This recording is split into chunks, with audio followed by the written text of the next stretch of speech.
Hey guys, so since we're basically at the end of 2017, I'm probably going to be reading like one more book this month, which is Emma by Jane Austen, which I'm anticipating will be very good, but I'll just tell you guys about that in my wrap up or something. But today I'm going to be telling you guys about all of my top 17 books of 2017. I was debating with myself whether I wanted to do like 17 books because that's a lot, but I added up like my favorite 5-star reads for the year. This isn't like all of my 5-star reads, but it's nearly all of them. And there were 17 of them, so I thought, well, I'm gonna do a top 17. So yeah, these are books that I've rated 5 stars throughout the year. They're my favorites, and these books will become like all-time favorites, I think, that I'll read like multiple times in the future. This doesn't include any rereads that I did during 2017. That's about it. There's a huge variety in here. I've got some YA / like children's books. I've got some classics, some non-fiction, and yeah, so there's something for everyone. The first book that is in my top 17 is Wake by Elizabeth Knox. This is an adult novel. Elizabeth Knox is a New Zealand author. This book is kind of about a zombie apocalypse, sort of. It's that type of book. If that's something that you like reading about or watching, you might like this book. It's set in a small New Zealand town, and basically what happens at the beginning of it is you follow a woman who is a police officer, and she gets a call to like go to the small town to sort out a situation that's going on, and she gets there and finds everybody basically going crazy. Everyone completely goes insane and starts killing each other, essentially, really gruesomely.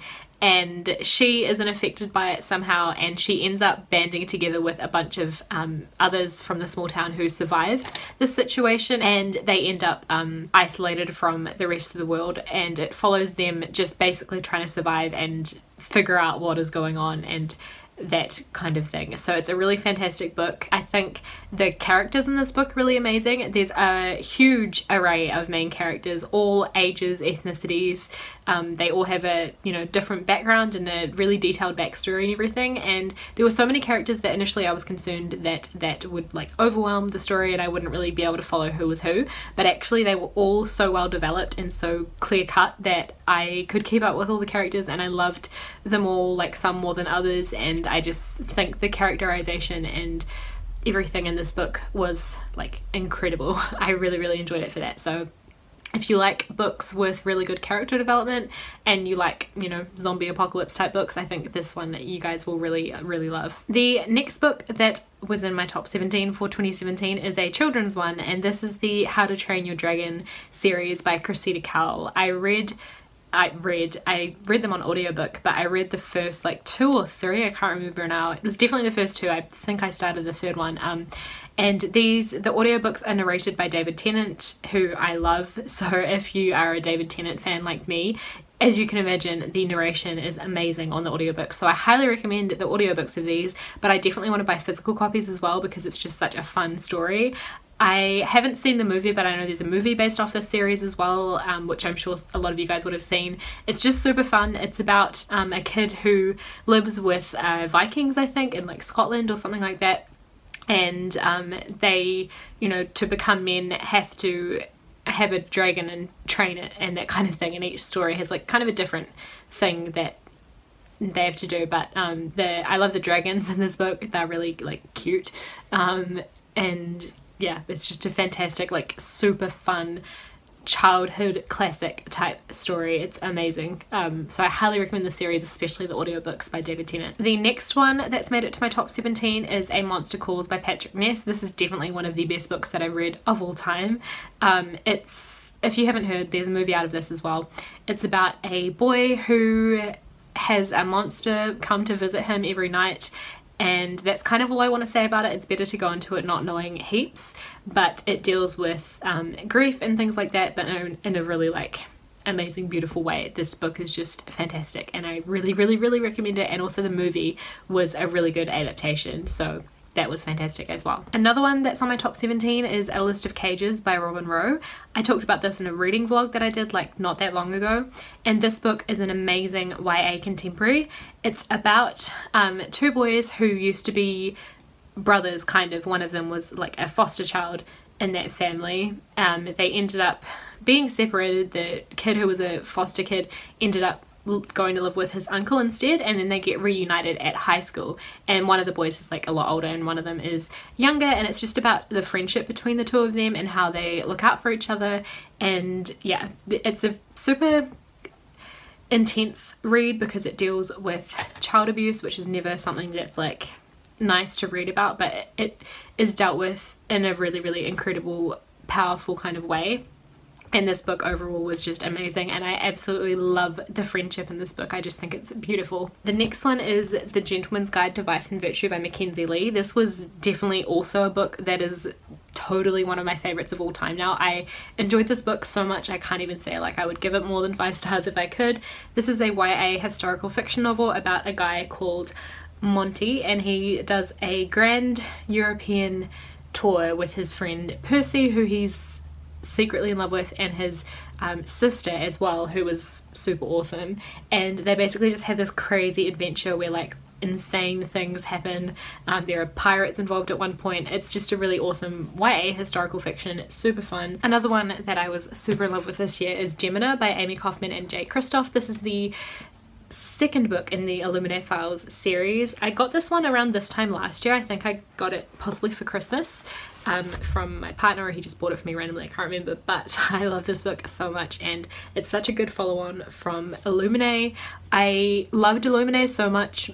I feel like it was a lot to do with how surprised I was by it, because these books are YA sci-fi, which is not a genre that I typically love, but Illuminae surprised me a lot, and I just thought that what surprised me about that book wouldn't necessarily surprise me in this book, so I thought I might not like it as much. I was wrong. I love this book just as much as Illuminae. It's incredible. So if you haven't read Illuminae yet, I totally recommend it.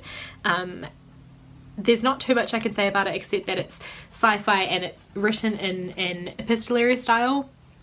So there's a whole bunch of different things in here, like documents and emails and messages and all kinds of stuff. It's just super fun to read. My last like YA pick for the year is Tales from the Shadowhunter Academy by Cassandra Clare and a few different authors like Sarah Rees Brennan, Maureen Johnson and Robin Wesserman. This is super fun. I don't want to talk about it too much because spoilers, but it's a follow-on from the Mortal Instruments series, and I loved this so much. Some of the stories were just super moving. It is a short story anthology, so as is true with many short story anthologies, some of the stories like weren't amazing to me, but a lot of them were, and this was very like an emotional but super fun read. I loved this a lot. Moving on to some classics that I loved this year. The first one is All Quiet on the Western Front. This is one that I'd had for a very long time. Someone when I was in high school recommended it to me, and I only just managed to read it this year, which was 7 years later, possibly 8 depending which year of high school it was that it got recommended to me. But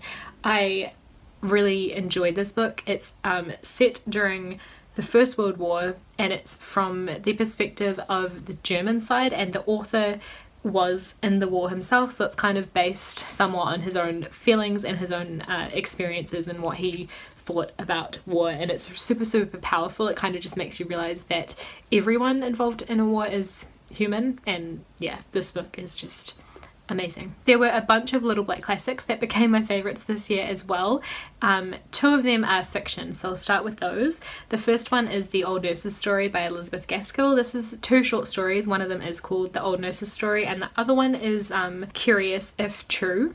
The Old Nurse's Story was definitely my favourite. It's kind of like a gothic type tale. I was going to say like gothic horror. It's not horror. It's like a gothic ghosty type tale, which was just super amazing and super like creepy. It just gives you like a creepy mood without actually being a scary story as such, and I thought it was a really like powerful ending and everything as well. And then the second one, Curious If True, is like a man, I think, ends up going to a party in the woods because he gets lost, and it turns out that like all the people there are based on fairy tale characters. Super interesting, like a bit weird. Overall, a really great little collection. I loved this. The other one that is fiction is The Atheist Mass, and this is just a short story. Both of these, by the way, are from the 19th century, which is my favourite time period for classics. There's actually 2 short stories in this one as well, which I always forget. The Atheist Mass is the one that really stuck with me, that I really enjoyed. The other one is called The Conscript, which was good, but like not amazing, but The Atheist Mass was. I don't want to go into it too much just because it's really hard with like really short stories like this. You don't want to like spoil the whole thing, but the whole idea behind it if you like short stories or books that have like a lot of meaning and a really powerful message behind them without being like super in your face, I think you'll really like this. Kind of the takeaway idea that I got from it is just like acceptance and just being considerate of other people's beliefs and how the tiniest act of kindness can go like a really, really long way. I just thought this was a really beautiful little story. The other two little black classics that were my favourites this year are non-fiction. The first one is A Hippo Banquet by Mary Kingsley. Mary Kingsley was a Victorian explorer woman, which is amazing to me, and this is about some of her experiences in Africa. She just kind of wrote down her observations of animals and people and landscapes and things like that, and I just find it incredibly interesting, and it's really well written. I can't wait to read more by Mary Kingsley. I just thought this was incredible. The other one was Of Street Pie Men by Henry Mayhew.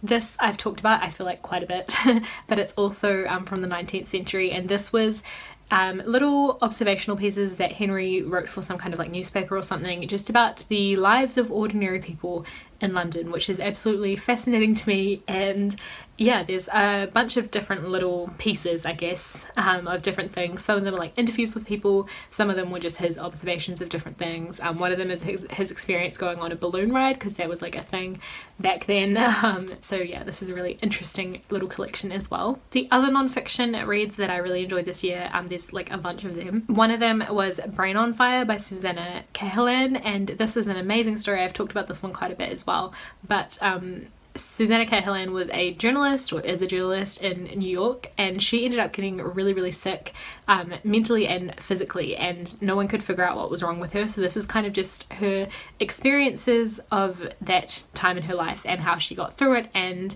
it's super intense and suspenseful in a way, and really, really interesting as well.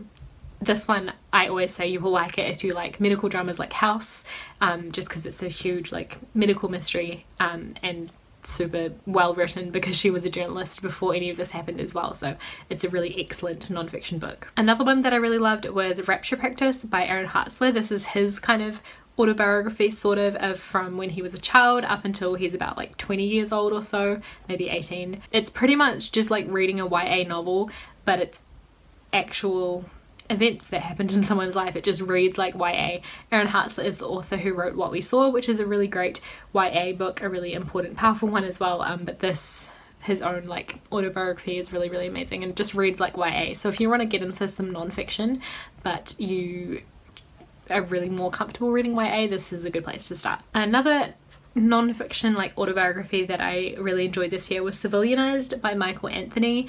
This is a really powerful autobiography about a young veteran who returned to America, and this is kind of his story about what it's like returning from war and trying to adapt to like normal life again, and having people not really understand what you have been through, and dealing with PTSD as well.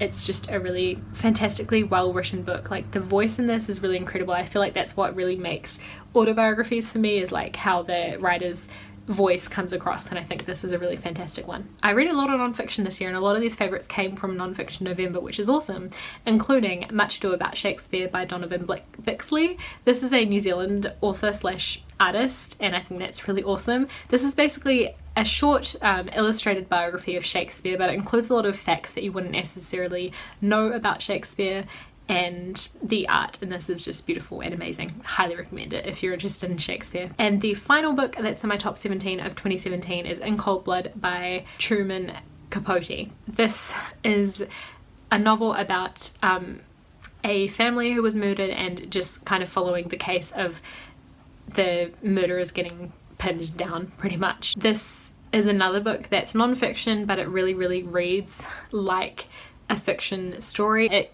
goes through multiple points of view of sorts, like from the killers themselves, as well as the police who are investigating it, as well as like the family that were murdered and like people they knew and everything.